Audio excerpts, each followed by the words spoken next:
Hello guys, கேரளாவில் சாத்தான் மதம் கொஞ்சம் கொஞ்சமாக வளர்ந்துக்கிட்டே இருக்கு.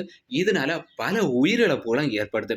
இந்த சாத்தான் மதமால இந்த உலகம் எந்த மாதிரியான பிரச்சனைகளை எல்லாம் சந்திக்க போகுது, வரப்போகிற காலங்கள் எப்படி இருக்கும், இதனால எந்த மாதிரியான உயிரிழப்புகள் எல்லாம் ஏற்படுதுன்னு சொல்லி இந்த வீடியோவில் தெளிவாக பார்க்க போகிறோம்.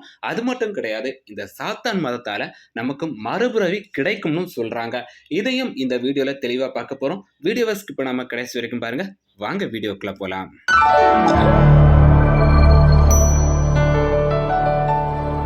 ஹலோ கைஸ், நீங்கள் பார்த்துட்டு இருக்கிறது ஜோ இன்ஃபோ ப்ளஸ் சேனல். நான் உங்கள் ஜோஸ். கேரளாவில் இப்போ சாத்தான் மதம் கொஞ்சம் கொஞ்சமாக வளர்ந்துக்கிட்டே இருக்குது. நிறைய பேர் சொல்கிறீங்க, அது என்ன புதுசாக சாத்தான் மதம்? இந்து மதம் கேள்விப்பட்டிருக்கேன், கிறிஸ்தவ மதம் கேள்விப்பட்டிருக்கேன், முஸ்லீம் மதம் கேள்விப்பட்டிருக்கேன். அது என்ன புதுசாக சாத்தான் மதம் சொல்கிறீங்கன்னா, இப்போ இந்த சாத்தான் மதம் கேரளாவில் கொஞ்சம் கொஞ்சமாக வளர்ந்துக்கிட்டே இருக்கு. பொதுவாக கேரளா ஒரு மாந்திரீகத்துக்கு பேர் போன ஒரு இடம் தான். யாருக்காவது பில்லி சூனியம் வைக்கணுமா, கைவசம் வைக்கணுமா, நிறைய பேர் என்ன சொல்லுவாங்க, நீங்கள் கேரளாவுக்கு போங்க, இதுக்கு சரியான ஆள் அங்கே தான் இருப்பாங்கன்னு சொல்லி நிறைய பேர் சொல்லுவாங்க. இந்த மாதிரி அமானுஷ்யமான விஷயங்கள் எல்லாமே கேரளாவில் அதிகமாக நடக்கிறது உண்டு. அது மட்டும் கிடையாது, கேரளாவில் நரபலி வரைக்கும் கொடுத்துருக்காங்க நிறைய. இது எல்லாமே கேரளாவுக்கு உள்ளே நடந்த ஒரு விஷயம். ஆனால் இப்போ நடந்த விஷயம் கேரளாவுக்கு வெளியில் நடந்திருக்கு. அதுவும் ஒரு சில நாட்களுக்கு முன்னதான். அதுவும் அருணாச்சல பிரதேசத்தில் நடந்திருக்கு. அது ஏன்பா அருணாச்சல பிரதேசத்தில் நடந்த ஒரு விஷயத்த கேரளாவை கூட முடிச்சு போடுறா, அந்த ரெண்டு ஊருக்கும் எவ்வளோ டிஸ்டன்ஸ் இருக்கும் அப்படின்னு சொல்லி நீங்கள் நினைப்பீங்க கண்டிப்பாக.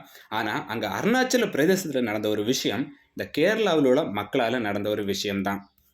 கேரளாவை சேர்ந்த 3 பேர் அருணாச்சல பிரதேசத்தில் ரூம் எடுத்து தங்குறாங்க. இதில் ஒருத்தவங்க பார்த்தீங்கன்னா நவீன் தாமஸ், இவங்களோட மனைவி தேவி. இவங்க 2 பேருமே ஆயுர்வேத டாக்டர். இன்னொருத்தவங்க ஆர்யா, இவங்க டீச்சர். இவங்க 3 பேருமே கேரளாவோட கோட்டயம் பகுதியை சேர்ந்தவங்க தான். இவங்க அருணாச்சல பிரதேசத்தில் இருக்க ஒரு ஹோட்டலில் ரூம் எடுத்து தங்கியிருக்காங்க. அடுத்த நாளே இவங்க அந்த ரூமில் 3 பேருமே பிணமாக கிடக்குறாங்க. எல்லாருக்குமே பயங்கர ஷாக். உடனே இவங்க உறவினர்கள் எல்லாருக்குமே தகவல் கொடுக்குறாங்க. தகவல் கொடுத்துட்டு போலீஸ் அவங்க என்கொயரியை ஸ்டார்ட் பண்ணுறாங்க.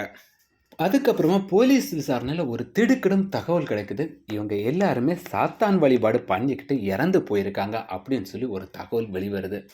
எதுக்காக இந்த சாத்தான் வழிபாடு பண்ணிக்கிட்டு சாகுறாங்கன்னா, இந்த சாத்தான் வழிபாடு பண்ணிக்கிட்டே நம்ம இறந்தோன்னா நமக்கு இந்த பூமியில் தான் இறப்பு நடக்கும்.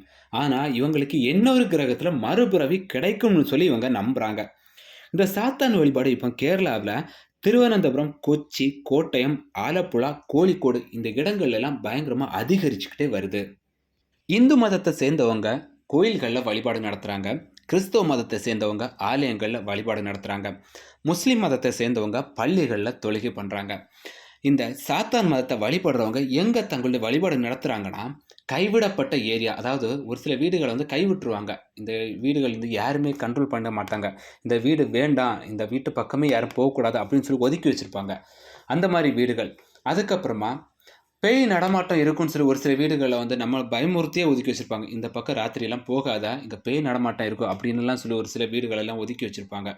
இந்த மாதிரியான வீடுகளை தான் இவங்க சாத்தான் வழிபாடு பண்ணுறதுக்காக தேர்வு செய்கிறாங்க. எதுக்காக இப்படி பண்ணுறாங்கன்னா, இவங்க வழிபாடு செய்கிறது மற்றவங்களுக்கு தெரியக்கூடாது அப்படின்னு சொல்லி இவங்க இந்த மாதிரியான இடங்களை செலக்ட் பண்ணுறாங்க.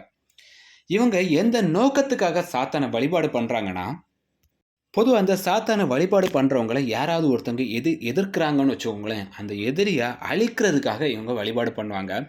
அது மட்டும் இல்லை, இவங்க ஒரே ராத்திரியில், அதாவது ஒரு சில படங்களெல்லாம் பார்த்துருப்போம், ஒரே பாட்டில் கோடீஸ்வரம் ஆகிரும் இல்லை, அதை மாதிரி இவங்க ஒரே இரவில் பணக்காரன் ஆகணும், அதுக்காக வழிபாடு பண்ணுறாங்க. அதுக்கப்புறமா தங்களுக்கு மாந்திரீக சக்தி கிடைக்கணும், அதாவது இவங்களுக்கும் சக்தியெல்லாம் கிடச்சி இவங்களும் ஒரு மந்திரவாதியாக மாறணும் அப்படின்னு சொல்லியும் இவங்க இந்த வழிபாடை பண்ணுறாங்க.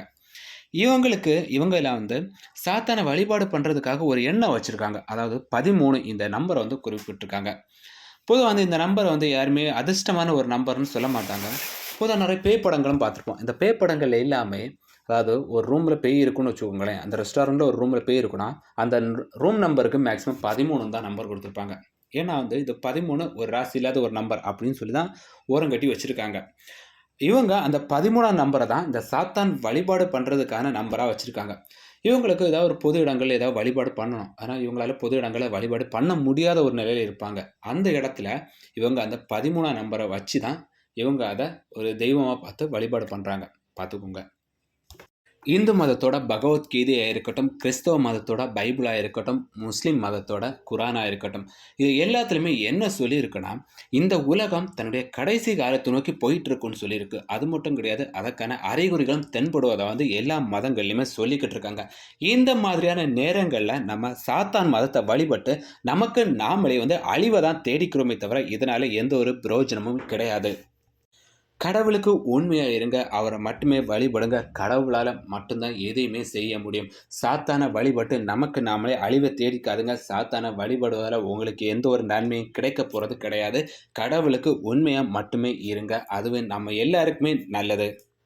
மறுபிறவி கிடைக்கும் அப்படிங்கிற ஆசையில யாரையும் நரபலி கொடுக்கவோ, கொலை பண்ணவோ செய்துறாதீங்க. அப்படி பண்ணீங்கன்னா, உங்களுக்கு மறுபிறவிலாம் கிடைக்காது. இந்த பிறவியிலேயே நீங்க சந்தோஷமா இருக்க முடியாது. நீங்க கொலை பண்ணதுக்கான தண்டனைய அனுபவிச்சே ஆகணும். வீடியோ பிடிச்சிருந்தா லைக் பண்ணுங்க. உங்களுக்கு என்ன தோணுதோ அத மறக்காம கமெண்ட் பாக்ஸ்ல கமெண்ட் பண்ணுங்க. நம்ம சேனலை இதுவரை சப்ஸ்கிரைப் பண்ணாதவங்க சப்ஸ்கிரைப் பண்ணி, பக்கத்துல இருக்க பெல் பட்டனையும் கிளிக் பண்ணி ஆல் கொடுத்துக்கோங்க. மீண்டும் அடுத்த வீடியோல உங்கள சந்திக்கிறேன். நன்றி.